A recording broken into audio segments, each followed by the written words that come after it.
Hello and welcome back. Today let's talk about something that we could be missing. The art of not knowing, right?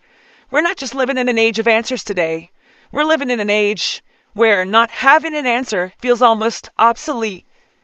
And with each new generation of AI system now brushing up against AGI or general intelligence, that feeling just keeps getting stronger. GPT-5 and the others that will follow don't just help us learn faster. They're beginning to shift, what we believe learning is itself. Not a process, not an inquiry, but a clean, immediate output. Now, this shift is easy to miss because it really feels like progress.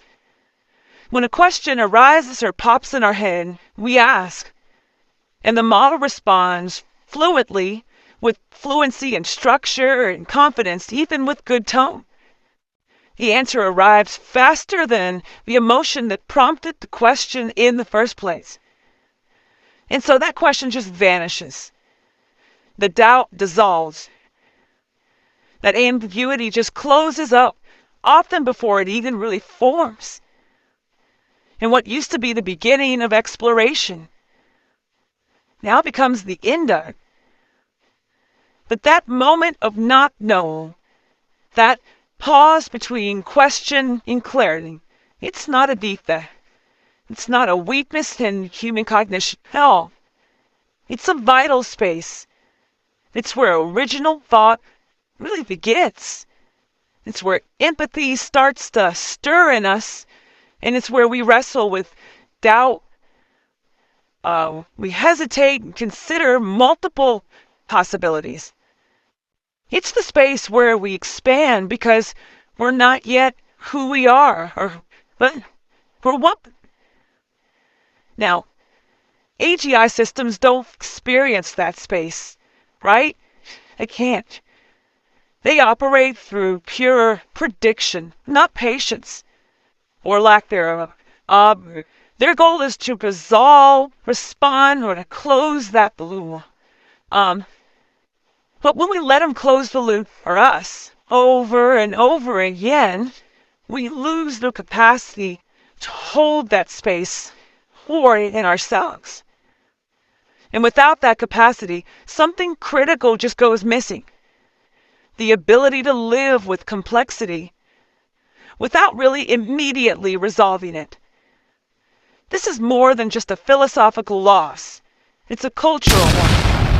It affects how we listen to one another, really how we vote, how we raise our kids, how we build companies, resolve conflict.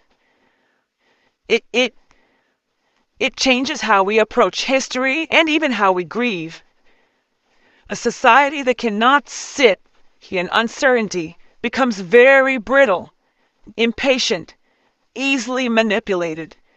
It demands simple answers to complex problems, and it punishes nuance as mere weakness. Even worse, it begins to equate confidence with truth, a pattern AGI can reinforce perfectly as we see more and more every day. Just look online. These systems don't speak with clarity. They do so with a burden of self-doubt, or without a burden of self-doubt. And when that becomes the dominant tone of public thought, those quieter voices, the ones still asking, still wondering, they all get drowned out. We lose that friction, that waiting, the humility that has always been part of, real understanding. There's a difference between a machine, an AI, a model, being correct, and a human becoming wise, right? What we call wisdom. That difference lives in that uncertainty, in silence, in not knowing. And as we train ourselves to fill every gap with generated output, we risk treating doubt as something to eliminate rather than something that we really should explore much more. So here's what we're really up against, okay? Not a float of wrong answers, but a float of premature certainty. Answers that feel complete before we've really earned them. Knowledge that skips the cost of thought itself, fluency without formation. And in that environment, the deepest danger isn't that we'll believe, all of the wrong things. No, it's that we'll stop asking the kind of questions that don't resolve quickly. The kind of questions that change us from within. Because if we lose that ability to live without not knowing, we'll lose the very thing that made the knowing matter in the first place. Now, as usual, I'm putting a full one up on the stack. You can go check that out. And if not, I'll see you again next time.